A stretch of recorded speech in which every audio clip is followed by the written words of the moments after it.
ఒకసారి హల్లెలూయా. 5 సంవత్సరాల క్రితం మరి నా భార్య రాసిన ఒక అద్భుతమైన పాట ఇది.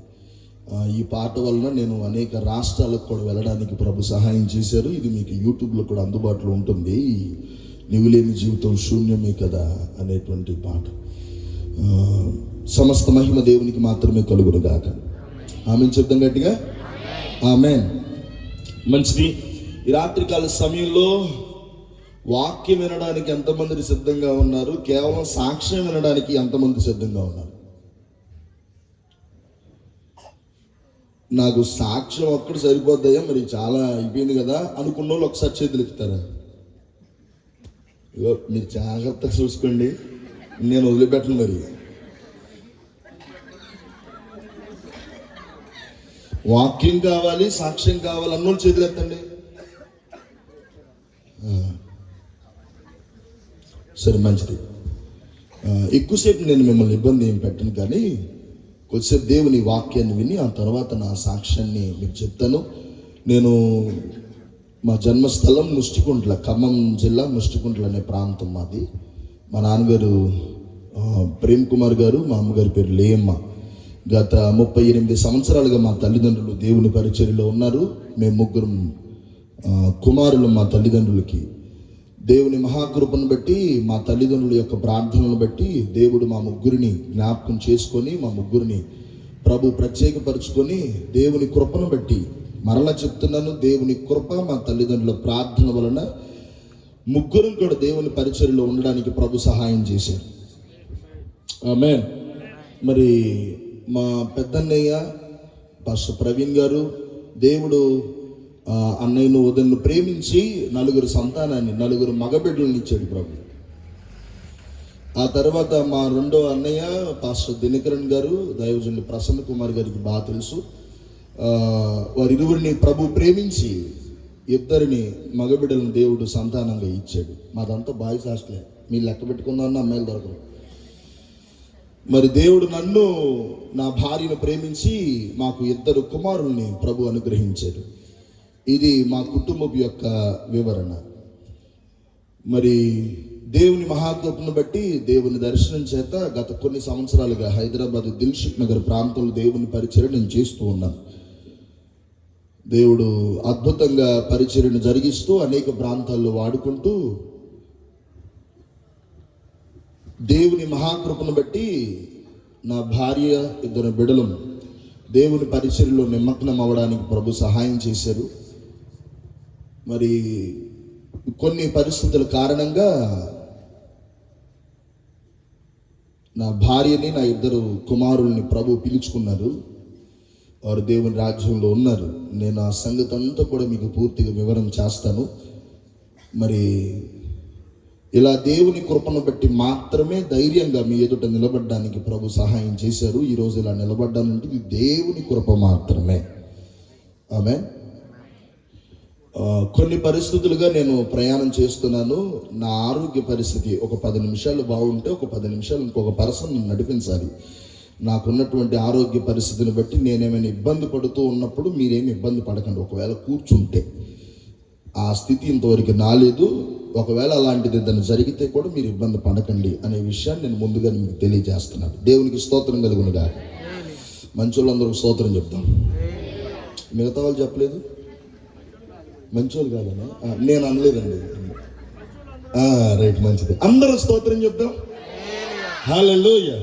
మీరందరూ చాలా మంచోళ్ళు, అందుచేతనే ఇంతవరకు కూడా ఇక్కడ చక్కగా కూర్చున్నారు. ప్రాముఖ్యంగా అన్ని పనులు కూడా కంప్లీట్ చేసుకుని వచ్చి కూర్చున్నారు. అది చాలా ఉత్తమమైన పని. దేవునికి స్తోత్రం. మా ప్రాంతంలో కూడా ఒక్క పాస్టర్ గారు ఉంటారండి, తమిళనాడు నుంచి వచ్చాడు సేవకు. ఆయన 20 సంవత్సరాలుగా బస్వాపురం అనే ఊర్లో పరిచర్య చేస్తారు. ఆయన కూడా 8:30 వరకు భోజనాలు పెట్టేస్తారు. ముందు 6 గంటలు ప్రారంభించి ఆ తర్వాత ఇంకెక్కడికి వెళ్ళరు, చక్కగా వచ్చి వాక్యాన్ని వింటారు. ఇంకా 11 అయిపోయినా, 12 అయిపోయినా, 1 గంట అయిపోయినా నో ప్రాబ్లం. ఇది ఎంపిక అంటే ఈ నిర్ణయం ఎవరిదో, కానీ దేవుడు వారిని ఖచ్చితంగా దీవించును గాక. ఆమేన్ చూద్దాం గట్టిగా. ఆమేన్. ఇక నేరుగా దేవుని వాక్యంలోకి వెళ్దాం. చూడండి, పరిశుద్ధ బైబిల్ గ్రంథంలో నుండి న్యాయాధిపతుల గ్రంథము 7వ అధ్యాయం 20వ వచనాన్ని ఒకసారి మనం ధ్యానాంశంగా చదువుకుందాం. అన్న ఇప్పుడు ఏం అవసరం లేదు, నేను టెస్ట్ మోని అన్నప్పుడు మాత్రం నాకు బ్యాక్గ్రౌండ్ ఇస్తే సరిపోతుంది. జస్ట్ ఒక 40 minutes మెసేజ్. రైట్, చూడండి న్యాయాధిపతుల గ్రంథము 7వ అధ్యాయము 20వ వచనం. ఎవరైనా చదువుతారా? నేను చదువుకోనా? చదివే వాళ్ళు ఉంటే చదవండి. ఆ 3 గుంపుల వారు బోరలను ఊదుచు కొండలను పగలగొట్టి ఎడమ చేతుల్లో దివిటీలను కుడి చేతులలో ఊదుటకు బోరలను పట్టుకుని యెహోవా ఖడ్గము గిద్యోను ఖడ్గము అని కేకలు వేసిరి. దేవునికి మహిమ కలుగును గాక. దేవుడు ఈ వాక్యం ద్వారా మనందరితో మాట్లాడును గాక. ఆమేన్. తలలు పైకెత్తి నా వైపు చూడండి.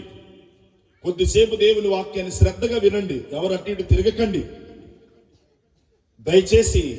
ఎంతో భారంతో దేవుని సేవకులు ఈ సభలను ఏర్పాటు చేశారు. అంతకంటే ప్రాముఖ్యంగా ఇంకొక విషయాన్ని నేను చెప్పడానికి ఇష్టపడుతున్నాను.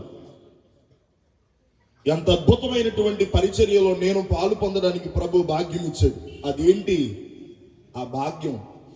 ఎందుకు అంత అద్భుతమైన పరిచర్య అన్నాను అని అంటే, పైన ఒక ప్రేయర్ టవర్ ఉంది. అసలు నిత్యం ప్రార్థన జరుగుతుంది అక్కడ. దేవునికి స్తోత్రం కలుగును గాక. ప్రార్థించే వారందరూ ప్రభు మిమ్మల్ని మీ కుటుంబాలను నిశ్చయముగా దీవించును గాక. మీ ప్రార్థన మీ తరాలన్నిటికీ ఆశీర్వాదకరముగా మారును గాక. చదవబడినటువంటి వాక్యంలో నుండి కొద్ది నిమిషాలు మనం ధ్యానం చేద్దాం. దేవుని ప్రజలైనటువంటి ఇశ్రాయేలీయులు 430 సంవత్సరాల ఐగుప్తులో బానిసలుగా ఉన్నారు. వాళ్ళు దేవుడు వారిని విడిపించి మోషేని దేవుడు ఎన్నుకొని మోషేని దేవుడు ఐగుప్తుకు పంపించి అక్కడ చేయవలసినటువంటి కార్యాలన్నీ కూడా దేవుడు చేసి మోషే ద్వారా ఇశ్రాయేలు ప్రజలను ఐగుప్తు నుంచి దేవుడు విడిపించాడు. దేవుడు వారికి ఇచ్చేటువంటి పాలు తేనెలు ప్రవహించేటువంటి దేశానికి, దేవుడు వారికి ఇచ్చేటువంటి కానాను దేశానికి వారిని చేర్చడానికి మోషే అనే ఒక నాయకుడిని దేవుడు ఎన్నుకున్నాడు. ఆ తదుపరి కొంతమంది నాయకులు వచ్చారనుకోండి. మొత్తానికి ఇశ్రాయేలీయులు ఐగుప్తులో ప్రవేశించారు, కానానులో ప్రవేశించారు. దేవుడు వారికి ఇచ్చేటువంటి పాలు తేనెలు ప్రవహించేటువంటి దేశంలో వారు అడుగు పెట్టారు.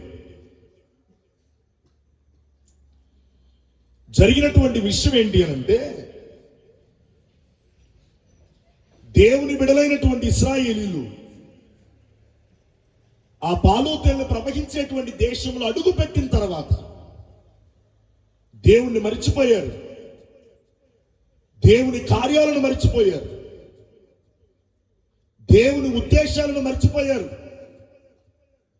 దేవుడు వారి పట్ల కలిగి ఉన్నటువంటి ప్రణాళికను మర్చిపోయారు. ఈ రాత్రి మాట చెప్తూ నేను ఒక్క మాట చెప్తున్నాను.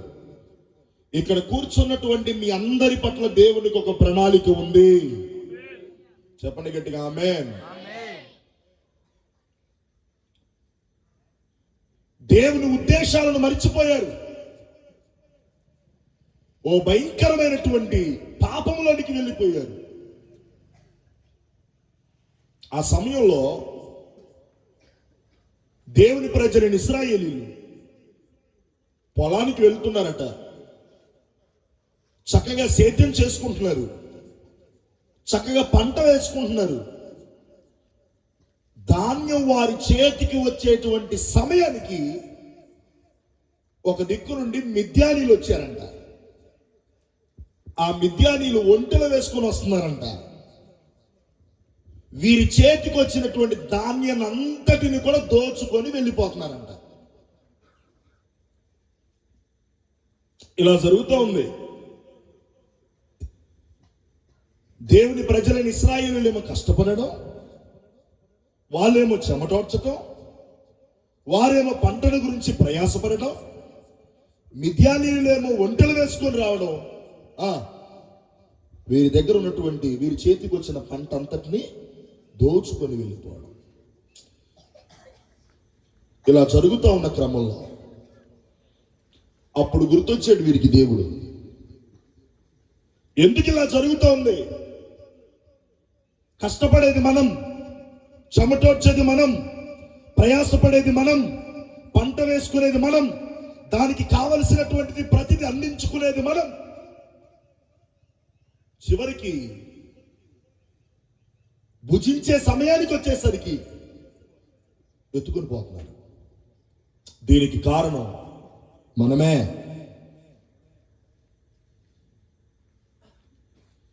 దీనికి కారణం మనమే.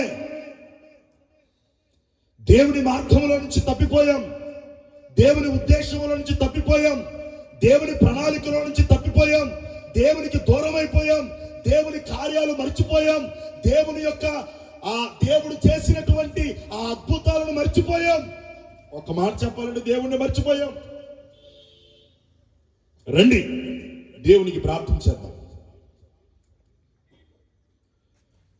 ఒకరికొకరు పురుకొల్పుకుంటూ చెప్పుకున్నటువంటి మాట, రండి ప్రార్థన చేద్దాం. మనందరం కలిసి ఇదిగో దేవుని పాదాల దగ్గర కన్నీరు కారుద్దాం. జరుగుతున్నటువంటి ఈ అన్యాయం నుండి మనం విడిపించబడదాం. అందరూ కూడా వచ్చారు, చక్కగా ప్రార్థన చేయడం ప్రారంభించారు. ఎప్పుడైతే వీరు అలా ప్రార్థన చేస్తూ ఉన్నారో దైవుని సేవకులు చెప్పారు, ఇప్పుడే ప్రార్థన దేవుడు అంగీకరించాడు. ఉలుకులేదు పలుకులేదు అలా మీకు అసలు. హల్లెలూయా. ఉన్నారా? ప్రభునందు ఆనందిస్తున్నారా అంటున్నాను నేను, అంతే.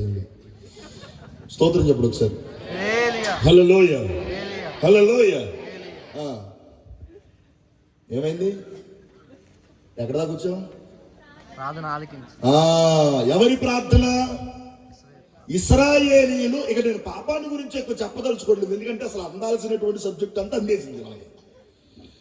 వారి తప్పును ఒప్పుకోవడానికి దేవుని సన్నిధికి చేరి వారు ప్రార్థన చేయడం ప్రారంభించారు. వారి ప్రార్థన దేవుడు అంగీకరించాడు. మీరు ఆమె చెప్పడానికే చెప్పారు, రిపీట్ దీన్ని అయినా మాట్లాడాలి. హల్లెలూయా. ఇది ఆగిపోయిందన్న. హల్లెలూయా. స్తోత్రం చెప్పండి గట్టిగా. హల్లెలూయా.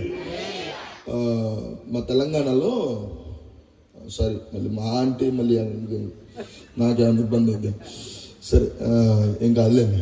తెలంగాణలో సంఘాన్ని మేము మంద అంటాం. మంద ఇంకా రాలేదేంది అంటాం. కొన్నిసార్లు ఈ పదాలు వచ్చినప్పుడు మీరు ఇబ్బంది పడకండి. గొర్రెల మంది. స్తోత్రం చెప్పండి గట్టిగా. చేతులకి చెప్తాం ఒకసారి గట్టిగా. హల్లెలూయా. ఎక్కడ దాకా వచ్చాం? ఎక్కడ దాకా వచ్చాం? అది దేవునికి స్తోత్రం. ఎందుకంటే మీరు కూడా మాట్లాడితే కొంచెం నేను ముందుకు సాగిపోతా. దేవునికి స్తోత్రం. హల్లెలూయా, హల్లెలూయా. రైట్. దేవుడు ఇశ్రాయేలీయులు చేసినటువంటి ప్రార్థనను దేవుడు అంగీకరించాడు.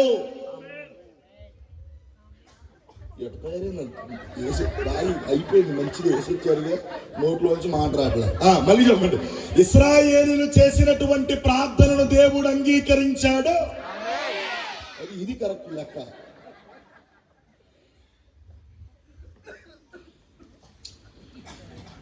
ఇప్పుడు వీరు చేసినటువంటి ప్రార్థనను దేవుడు అంగీకరించాడు కాబట్టి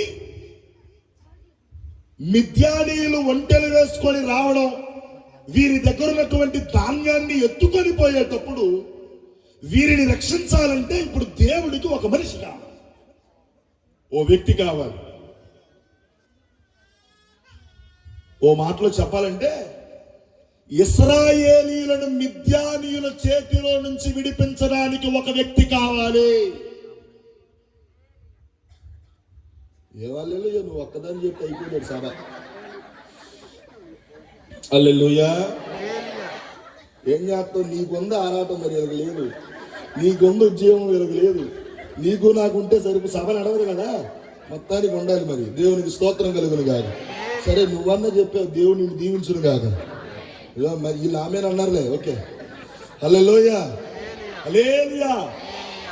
దేవునికి ఒక వ్యక్తి కావాలి. అందుకే అన్నాను, ప్రతి ఒక్కరి పట్ల దేవుడు ఒక ప్రణాళిక కలిగి ఉన్నాడు. ఆమేన్. నీ పట్ల దేవుడు ఒక ప్రణాళిక కలిగి ఉన్నాడు. నీ కుటుంబం పట్ల దేవుడు ఒక ప్రణాళిక కలిగి ఉన్నాడు. దేవుని సేవ చేస్తున్న దైవజనులందరి పట్ల దేవుడు ఒక ప్రణాళిక కలిగి ఉన్నాడు. ఆ ప్రార్థన గోపురంలోకి వెళ్ళి ప్రార్థన చేస్తున్న ప్రతి ఒక్కరి పట్ల దేవుడు ఒక ప్రణాళిక కలిగి ఉన్నాడు.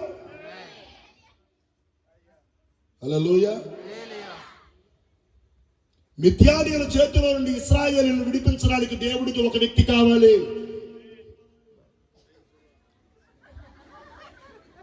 వద్రే నకలు చూడండి. శరీరంలో చక్కగా పుష్టి కలిగిన వారు కావాలన్న దేవునికి. బలం ఉన్న వాళ్ళ, శక్తి ఉన్న వాళ్ళ, సామర్థ్యం ఉన్న వాళ్ళ, అండబలం, కొండబలం, ధనబలం ఉన్న వాళ్ళ. ఓ మాట చెప్తాను వినండి. ఎక్కడో ఒక వ్యక్తి ఉన్నాడు, అతనికి దేవుడు ప్రత్యక్షం అయ్యాడు. దేవుడు చెప్తున్న మాట, ఇదిగో మిద్యానీయుల చేతిలో నుండి ఇశ్రాయేలీయులను విడిపించడానికి నేను నిన్ను ఎన్నుకున్నాను అన్నాడు ప్రభు.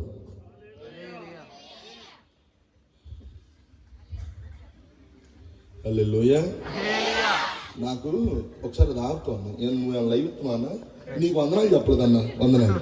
నువ్వు లైవ్ ఇస్తున్నావా? ఇవ్వట్లేదు కదా, సరే లైవ్ వెళ్తున్నా లేదు కదన్నా, నీకు వందనాలు. వద్దు అసలు వద్దు, ఇంత చక్కగా వెళ్ళదు సభ. దేవుని స్తోత్రం చెప్పండి ఒకసారి. హల్లెలూయా.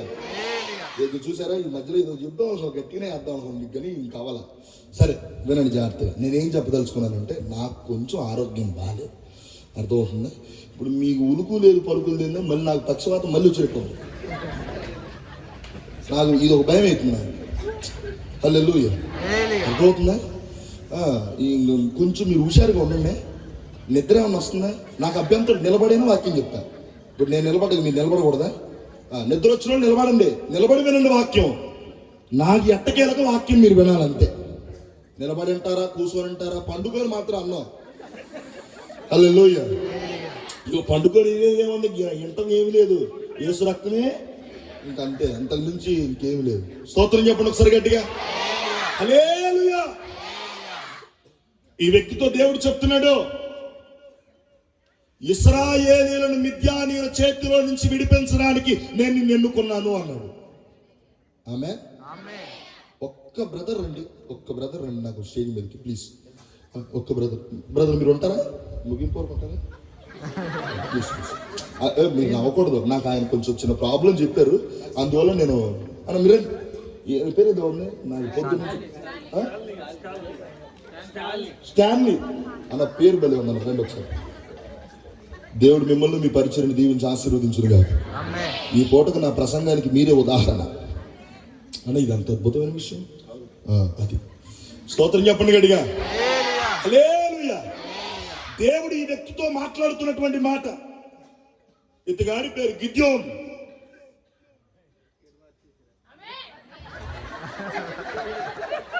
ఇప్పుడు నేను పెట్టుకున్నాను, ఇప్పుడు నాకు వాక్యం కొరకు పెట్టుకున్నాను, అర్థమవుతుందా? ఈ వ్యక్తి పేరు గిద్యోన్. దేవుడు గిద్యోన్తో మాట్లాడుతున్న మాట, ఇశ్రాయేలీయులను మిద్యానీయుల చేతిలో విడిపించడానికి